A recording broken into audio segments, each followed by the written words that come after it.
চেনাই যাচ্ছে না বলিউড প্রযোজক পরিচালক করণ জোহরকে। জরাজীর্ণ এ তারকাকে দেখে শিউরে উঠছেন নেটিজেন ও তার ভক্তরা। সামাজিক যোগাযোগ মাধ্যমে এমন একটি ছবি ছড়িয়ে পড়তেই তার স্বাস্থ্য নিয়ে চিন্তিত হয়ে পড়েছেন অনেকে। আগের থেকে এখন দেখতে বেশ রোগা লাগে করণ জোহরকে। সম্প্রতি কৌতুক শিল্পী সময় রায়না তার সোশ্যাল মিডিয়াতে করণ জোহরের সঙ্গে তোলা নিজের একটি ছবি আপলোড করেন।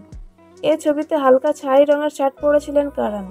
দেখতে বেশ রোগা ও অসুস্থ দেখাচ্ছিল তাকে। তাই ছবিটি বিভিন্ন মাধ্যমে দ্রুত ভাইরাল হতে শুরু করে।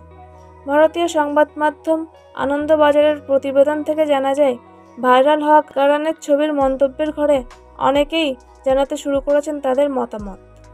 কেউ বলছেন, শুনেছিলাম কড়া ডায়েট করেছেন, সঙ্গে শরীর চর্চাও, কিন্তু এখন তাকে বেশ অসুস্থ লাগছে। কোনো বড় অসুখ যেন না হয় সে প্রার্থনা করছি। আগেই তো ভালো লাগতো, হঠাৎ এইভাবে ওজন কমানোর প্রতি আসক্ত হলেন কেন বুঝতে পারছি না। অপুষ্টিতে ভুগছেন মনে হচ্ছে, প্রার্থনা করি তিনি দ্রুত সুস্থ হয়ে উঠুন। এদিকে 2 মাস আগে নিজের ফিটনেস প্রসঙ্গে একটি সাক্ষাৎকারে করণ বলেছিলেন, আমাকে নিয়ে অনেক কথাই শুনতে পাচ্ছি, আমি কিন্তু ওজন কমানোর জন্য কোনো ওষুধ খাইনি, অনেক পরিশ্রম করছি তাই ওজন কমেছে, আর ওজন কমিয়ে আমি খুব ভালো বোধ করছি।